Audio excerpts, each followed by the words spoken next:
Shriram time news मध्ये मी कैलास सोनवणे आपले हार्दिक स्वागत करतो। सुरुवातीला पाहूया 24 तासातील ताज्या घडामोडी। विद्याधन महाविद्यालय येथे राष्ट्रीय मतदार दिवस 2025 चा कार्यक्रम जिल्हाधिकाऱ्यांच्या प्रमुख उपस्थितीत संपन्न। राष्ट्रीय मतदार दिनानिमित्त धुळे जिल्हा काँग्रेस कमिटीतर्फे मतदाराच्या हक्कासाठी निवडणूक आयोगाच्या कृत्याविरोधात जन आंदोलन। घर घर संविधान कार्यक्रम अंतर्गत नगरपंचायतीतर्फे विविध विद्यालयात प्रश्नमंजुषा स्पर्धेचे आयोजन। आणि कृषी उत्पन्न बाजार समितीत टोमॅटोचे भाव घसरल्यामुळे शेतकरी हवालदिल। आता बातमीपत्र विस्ताराने। धुळे येथील शारदा शैक्षणिक व सामाजिक संस्था संचलित विद्याधन महाविद्यालय येथे राष्ट्रीय मतदार दिवस 2025 चा कार्यक्रम जिल्हाधिकारी जितेंद्र पापळकर यांच्या प्रमुख उपस्थितीत संपन्न झाला। राष्ट्रीय मतदार दिनाचे औचित्य साधून धुळे येथील शारदा शैक्षणिक व सामाजिक संस्था धुळे संचलित विद्याधन महाविद्यालय येथे राष्ट्रीय मतदार दिवस 2025 चा कार्यक्रम संपन्न झाला। प्रमुख अतिथींच्या हस्ते दीप प्रज्वलन करून कार्यक्रमास सुरुवात करण्यात आली। त्यानंतर मतदान दिनानिमित्त विद्यार्थ्यांनी मतदान प्रतिज्ञा घेतली। मान्यवर पदाधिकाऱ्यांचा सत्कार समारंभाचा कार्यक्रमही यावेळी संपन्न झाला। जिल्हाधिकारी जितेंद्र पापळकर यांनी मतदार विषयावर विद्यार्थ्यांनी काढलेल्या रांगोळ्यांची पाहणी केली। त्यानंतर प्रमुख अतिथींच्या हस्ते विद्यार्थ्यांना मतदान कार्डचे वाटप करण्यात आले। यावेळी जिल्हाधिकारी जितेंद्र पापळकर, उपजिल्हा निवडणूक अधिकारी गंगाराम तळपाळे, उपविभागीय अधिकारी रोहन कुवर, निवडणूक नायब तहसीलदार अशोक बांबरे, महसूल नायब तहसीलदार देवेंद्र येवले, मंडळ अधिकारी दीपक महाले, भोकर तलाठी प्रशांत काकडे, सुनील सुरसे तसेच शारदा शैक्षणिक व सामाजिक संस्था धुळे संचलित विद्याधन महाविद्यालयाच्या संस्थापक अध्यक्ष डॉक्टर के.बी. पाटील, अध्यक्ष शारदा पाटील, सचिव हर्षल पाटील, प्राचार्य आर.बी. पवार, डॉक्टर योगेश बोरसे, प्राध्यापक ललिता निकम यांच्यासह प्राध्यापक, शिक्षकेतर कर्मचारी, विद्यार्थी वर्ग मोठ्या संख्येने उपस्थित होते। जाऊ द्या ते करता आता आपलं वर्ल्डचं आपण सोडून देऊया। अशी अनेक उदाहरणं आहेत। वर्ल्डचं सोडून देऊया। आपल्या भारतामध्ये राजस्थानमध्ये कल्याणसिंग चौहान नावाचे राजस्थानचे आमदार आहेत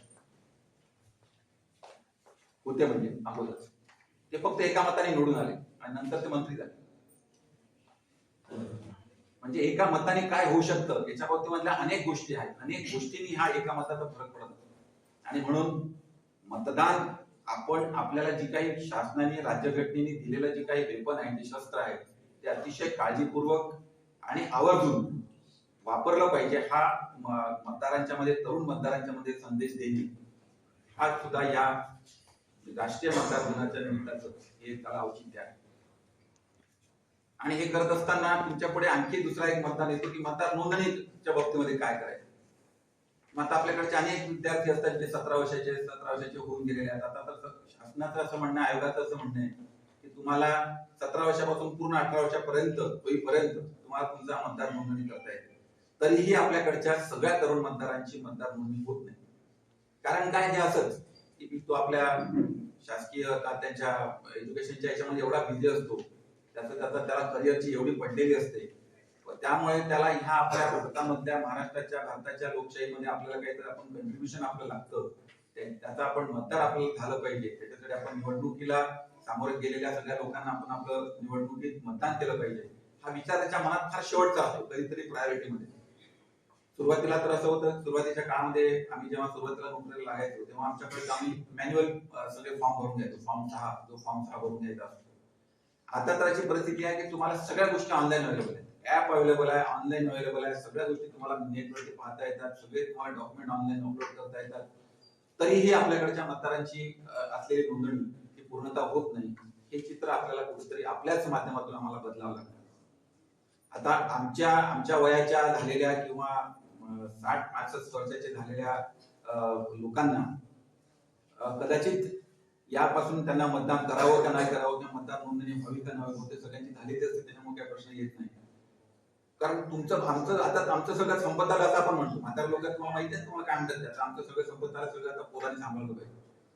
मग पोरं म्हणजे कोण, तर तुम्ही सगळे तरुण जो काही वर्ग आहे, सगळा युवा वर्गाने आता पुढे यावं। माननीय जिल्हाधिकारी साहेब जितेंद्र पापळकर, त्याचप्रमाणे उपजिल्हाधिकारी तळपळकर साहेब, त्याचनंतर प्रांताधिकारी माननीय राहुल कुवर साहेब, उपजिल्हा निवडणूक अधिकारी माननीय भामरे साहेब यांनी आमच्याकडे आज जो मतदार जनजागृती दिवस 15वा मतदार जनजागृती दिवस साजरी करत आहोत महाविद्यालयाच्या वतीने.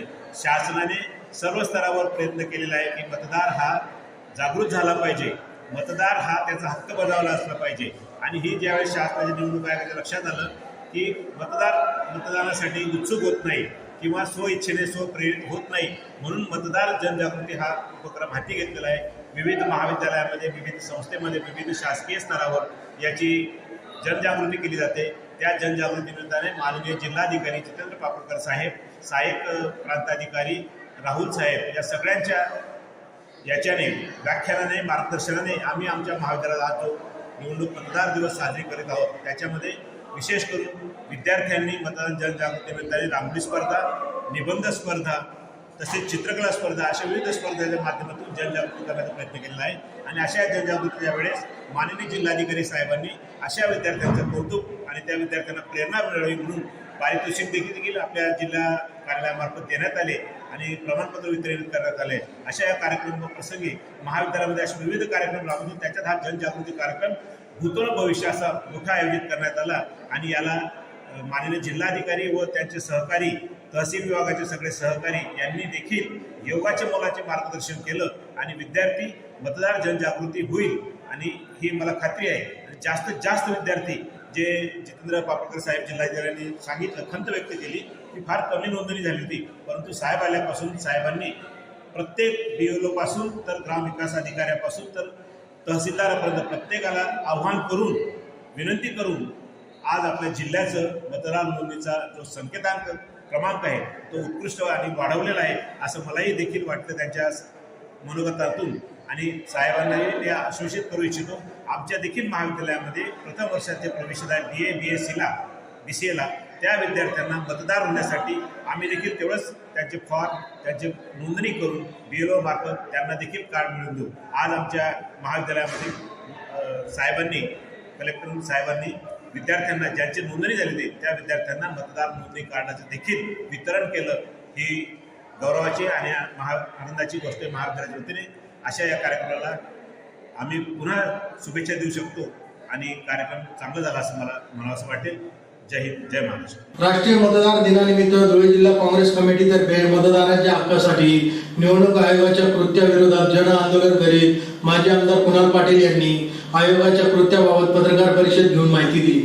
मतदारांच्या हक्कासाठी निवडणूक आयोगाच्या कृत्याविरोधात राज्यभर काँग्रेस कमिटीतर्फे राष्ट्रीय मतदार दिनी जिल्हा स्तरावर आंदोलने करीत पत्रकार परिषदेचे आयोजन करण्यात आले आहे. त्या पार्श्वभूमीवर धुळे जिल्हा काँग्रेस कमिटीतर्फे माजी आमदार कुणाल पाटील यांनी पत्रकार परिषद घेऊन माहिती दिली. 25 जानेवारी राष्ट्रीय मतदार दिवस. आजच्या दिवशी निवडणूक आयोगाची स्थापना झाली होती, म्हणून 2011 पासून हा दिवस राष्ट्रीय मतदार दिवस म्हणून साजरा केला जातो. या दिनामुळे तरुणांना सक्षमीकरण, अभिमानाची भावना आणि मतदानाचा हक्क बजावण्याची प्रेरणा मिळेल ही अपेक्षा असते. नवीन मतदारांना मतदार असल्याचा अभिमान, मतदानासाठी तयार बिल्ले भूतकाळात दिली गेली. कोणताही मतदार मागे राहू नये ही सर्वसमावेशकतेवर अधिक भर देण्यासाठी ही घोषणा भूतकाळात दिली गेली. आज निवडणूक आयोगाचा स्थापना दिवस. मात्र या स्थापना दिनाच्या शुभेच्छा देण्याच्या इच्छा महाराष्ट्रातील कोणत्याही मतदाराला नसेल. त्यामुळे आम्ही या स्थापना दिनी आयोगाला शुभेच्छा न देता त्यांच्या गलथानपणाचा पंचनामा केला असे माजी आमदार कुणाल पाटील यांनी सांगितले. महाराष्ट्र विधानसभा निवडणुकीचे निकाल सर्वांना चकित करणारे आणि चक्रावून टाकणारे असे होते. मतदारांनाही अपेक्षित नव्हते असे निकाल लागले आहेत, याचीही माहिती आमदार कुणाल पाटील यांनी दिली. यावेळी माजी आमदार कुणाल पाटील, माजी खासदार बापू चौरे, डॉक्टर अनिल पाटील, डॉक्टर दरबारसिंग गिरासे, लहू पाटील, दिनकर पाटील, साहेबराव खैरनार, वसंत पाटील, भानुदास गांगुर्डे यांच्यासह काँग्रेसचे पदाधिकारी व कार्यकर्ते मोठ्या संख्येने उपस्थित होते. आज राष्ट्रीय मतदार दिवस संपूर्ण देशभरामध्ये साजरा होतो आणि या मतदार दिवसाचं औचित्य साधून महाराष्ट्र प्रदेश काँग्रेसने संपूर्ण महाराष्ट्रातल्या प्रत्येक जिल्ह्यामध्ये इलेक्शन कमिशनचा निषेध करवण्याचा हा दिवस आज निश्चित केलेला आहे.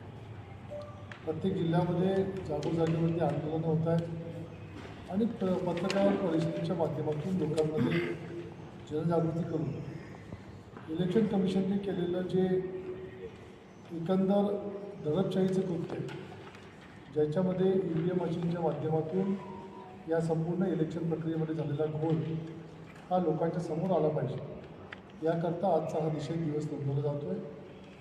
हा निषेध दिवसाचं मूळ जे कारण आहे त्याच्यामध्ये गेल्या अनेक वर्षापासून आपल्याला माहिती आहे की EVM मशीनला बंद केलं पाहिजे आणि या संपूर्ण देशामधल्या निवडणुका या बॅलेट पेपरवरती घेतल्या गेल्या पाहिजे ही मागणी सर्वच राजकीय पक्ष गेल्या अनेक वर्षापासून करत आहेत. जेव्हा काँग्रेस पक्ष सत्तेमध्ये होता तेव्हा भारतीय जनता पक्षाचे आताचे पंतप्रधानसुद्धा ही मागणी करताना आपल्याला अनेक वेळा दिसलेले आहे. आजही आपण टी व्हीवरती त्यांच्या मोबाईलवरती त्यांच्या आपण रील्स बघतो की त्यांनीसुद्धा EVMवरती शंका व्यक्त केली. या संपूर्ण जगामधल्या जेवढ्याही प्रगत देश आहेत या प्रगत देशांनीसुद्धा EVMवरती शंका व्यक्त करून EVMवरती मतदान हे आता कोणत्याही प्रगत देशामध्ये होत नाही.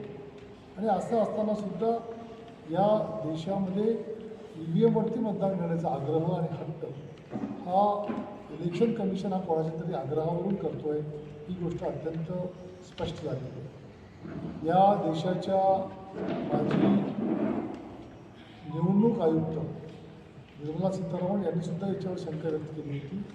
आणि ही सर्व मशीन्स आपल्याकडे उपलब्ध असतानासुद्धा गुजरातमधून मशीन आपल्याला का आणावे लागले या विषयावरती निवडणूक आयुक्त जेव्हा शंका व्यक्त करतात तेव्हा मला असं वाटतं की ह्या लोकशाहीच्या दृष्टीने अत्यंत गंभीर अशी बाब आपल्या लक्षामध्ये आली पाहिजे. याचबरोबर आत्ताच्या ह्या महाराष्ट्राच्या ज्या निवडणुका झाल्या या महाराष्ट्राच्या निवडणुकांमध्ये सुद्धा EVM मशीनवरती फार मोठ्या प्रमाणामध्ये संशय हा फक्त उमेदवारांनी नाही राजकीय पक्षांनी नाही तर असंख्य अशा मतदारांनी सुद्धा या EVM मशीनवरती संशय व्यक्त केला गेला.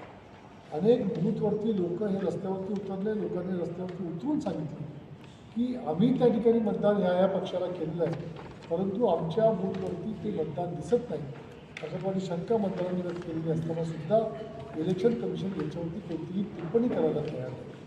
जेव्हा काही लोक सुप्रीम कोर्टामध्ये या विषयावरती गेले तेव्हा सुप्रीम कोर्टाने 40 आमदारांच्या निकालाला निकाल देण्याकरता सुद्धा पक्षांतर बंदीचा कायदा असताना निकाल देण्याकरता सुद्धा अनेक वर्षे घालवून टाकली. त्या सुप्रीम कोर्टाकडून अपेक्षा करून काही लोक इलेक्शन कमिशनच्या विरोधामध्ये जेव्हा गेले होते तेव्हा सुप्रीम कोर्टाने स्पष्टपणे की तुम्हाला निवडणुका जेव्हा जिंकतात तेव्हा EVM दिसत नाही आणि जेव्हा निवडणुका हरतात तेव्हा EVM दिसतं असं म्हणून ही निवडणूक याचिका फेटाळून आली. ही मला असं वाटतं की लोकशाहीच्या दृष्टीने पुन्हा एकदा अत्यंत खेदाची गोष्ट आहे. आणि म्हणून अशा परिस्थितीमध्ये जर तुमच्या निवडणुका जर पारदर्शी होणार नसतील आणि या निवडणुकांवरती या देशातला नागरिक या देशातला मतदार जर त्याच्या मतदार प्रक्रियेवरती विश्वास ठेवणार नसेल आणि तरीसुद्धा जर त्याच्यावरती कोणत्याही प्रकारचं भाष्य निवडणूक आयोग किंवा सरकार करणार नसेल तर ही अत्यंत गंभीर बाब आहे आणि या गोष्टीचा आम्ही अत्यंत तीव्र शब्दामध्ये त्याच्यावर निषेध करतो. विरोधकांचा त्याच्यावरती आक्षेप असताना त्यामध्ये जो मतदार आहे तो सुद्धा या EVMवरती आक्षेप घेतो आहे आणि त्यामुळे त्याचा निषेध झाला पाहिजे आणि ही EVM ही तात्काळ बंद केली पाहिजे आणि बॅलेट पेपरवरती निवडणुका घेतल्या पाहिजे ही आमची मागणी आजच्या या दिवशी पुन्हा एकदा आम्ही करतो. शिंदखेडा येथे हर घर संविधान कार्यक्रमाअंतर्गत नगरपंचायतीतर्फे शहरातील विविध विद्यालयात प्रश्नमंजुषा स्पर्धेचे आयोजन करण्यात आले होते. शिंदखेडा येथे घर घर संविधान कार्यक्रम अंतर्गत नगरपंचायतीच्या वतीने शहरातील मीराबाई कन्या हायस्कूल, जनता हायस्कूल, ND मराठे हायस्कूल, MHSS हायस्कूल येथे प्रश्नमंजुषा स्पर्धेचे आयोजन करण्यात आले होते. प्रश्नमंजुषा स्पर्धेत सुमारे 1200 विद्यार्थ्यांनी सहभाग नोंदवला. प्रथम, द्वितीय, तृतीय येणाऱ्या विद्यार्थ्यांचा नगरपंचायतीच्या वतीने सन्मानपत्र व सन्मानचिन्ह देऊन गौरव करण्यात येणार आहे. नगरपंचायतीचे प्रशासकीय अधिकारी सचिन वाघ यांच्या सूचनेनुसार प्रश्नमंजुषा स्पर्धेकरिता नगर परिषद अधिकारी व कर्मचारी यांचे पथक नेमण्यात आले होते. त्यात नगरपंचायतीचे पाणीपुरवठा विभागाचे विपुल साळुंके, लेखापाल दिनेश बागुल, कर निरीक्षक गणेश पवार, आरोग्य निरीक्षक राजेंद्र चौधरी, अमरदीप गिरासे यांनी पर्यवेक्षक म्हणून काम पाहिले व सहाय्यक प्रकल्प अधिकारी दिनेश फुलपागर यांनी समन्वयक म्हणून जबाबदारी पार पडली. सदर प्रश्नमंजुषा स्पर्धेसाठी नगरपंचायत कर्मचारी सुनील पाटील, आकाश पवार, विवेक डांगरीकर, मच्छिंद्र सैंदाने, अजय डोडवे, जयेश वाघ, सुमित माळे, दीपक जाधव, ज्ञानेश्वर पिठे आदींनी विशेष परिश्रम घेतले. स्पर्धेकरिता सहभागी शाळांमधून JP पाटील, SS पाटील, अमोल मराठे, TN पाटील यांचे विशेष सहकार्य लाभले. संविधानाचा अमृत महोत्सव या कार्यक्रमाअंतर्गत शिंदखेडा नगरपंचायतीने प्रश्नमंजुषा आयोजित केलेली होती.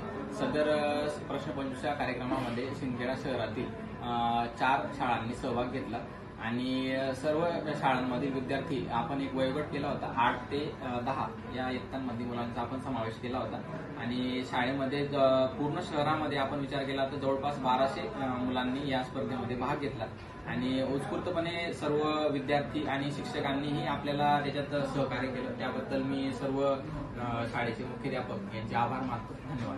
धुळे कृषी उत्पन्न बाजार समितीत टोमॅटोचे भाव घसरल्यामुळे शेतकऱ्यांतर्फे नाराजी व्यक्त करण्यात येत असून खर्चही निघत नसल्यामुळे शेतकरी वर्ग हवालदिल झाला आहे. धुळे कृषी उत्पन्न बाजार समितीत टोमॅटोचे भाव घसरल्यामुळे शेतकऱ्यांनी नाराजी व्यक्त केली आहे. 800 ते 1000 रुपये कॅरेटने विक्री होणारे टोमॅटोचे भाव 80 ते 100 रुपये कॅरेट झाले आहे. शेतकऱ्यांच्या खरीप हंगामातील कडधान्यांना हमी भाव मिळत नसल्याने शेतकऱ्यांनी मोठ्या प्रमाणावर भाजीपाल्याची लागवड केली आहे. त्यामुळे टोमॅटोची विक्रमी आवक झाली असून भाव घसरल्याची माहिती शेतकऱ्यांनी दिली आहे. काही दिवसांपूर्वी 800 ते 1000 रुपये कॅरेट या दराने टोमॅटोची विक्री होत असताना केवळ 80 ते 100 रुपये कॅरेटने टोमॅटोची विक्री करावी लागत असल्याने लागवडीचा खर्च देखील निघणार नसल्याने शेतकऱ्यांनी चिंता व्यक्त केली आहे. यासाठी शासन स्तरावर ठोस निर्णय घ्यावा अशी मागणी शेतकऱ्यांनी केली आहे. मी धुळे कृषी उत्पन्न बाजार समितीमधून आडत दुकानदार हरीश गंगाधर माळी गेल्या 15 ते 20 दिवसापासून वातावरणीय बदलामुळे टमाट्याचे भाव अत्यंत खाली घसरलेले आहे. टमाट्याचे भाव नाही तर वांगे, मेथी, कोथिंबीर, गाजर, वटाणा, हे लिंबू, शिमला मिरची सर्वच भाव या ठिकाणी अत्यंत घसरलेले आहे. त्यामुळे शेतकरी खूप हवालदिल झालेला आहे, चिंताग्रस्त झालेला आहे. ज्या ठिकाणी 50 कॅरेट टमाट्याचे ज्या शेतकऱ्याचे निघत होते बिग्यामध्ये त्या अब्रट वातावरणामुळे तो जास्त पिकतो आहे आणि तो जास्त 70 ते 80 कॅरेट त्या 50 कॅरेट निघायच्या ठिकाणी 70-80 कॅरेट निघत आहेत आणि ते मार्केटात येत आहेत. त्याच्यामुळे मोठ्या प्रमाणावर मंदी या ठिकाणी आलेली आहे आणि अशीच मंदी येत्या पुढे 15-20 दिवस राहील अशी दाट शक्यता आहे. पुन्हा एक नजर ठळक घडामोडींवर. विद्याधन महाविद्यालय येथे राष्ट्रीय मतदार दिवस 2025चा कार्यक्रम जिल्हाधिकाऱ्यांच्या प्रमुख उपस्थितीत संपन्न. राष्ट्रीय मतदार दिनानिमित्त धुळे जिल्हा काँग्रेस कमिटीतर्फे मतदाराच्या हक्कासाठी निवडणूक आयोगाच्या कृत्याविरोधात जन आंदोलन. घर घर संविधान कार्यक्रम अंतर्गत नगरपंचायतीतर्फे विविध विद्यालयात प्रश्नमंजुषा स्पर्धेचे आयोजन. आणि कृषी उत्पन्न बाजार समितीत टोमॅटोचे भाव घसरल्यामुळे शेतकरी हवालदिल. याचबरोबर श्रीराम टाइम न्यूजचे बातमीपत्र संपले. दिवसभरातील ताज्या घडामोडींसाठी पाहत राहा श्रीराम टाइम न्यूज. भेटूया पुढील प्रसारणात. तोपर्यंत नमस्कार.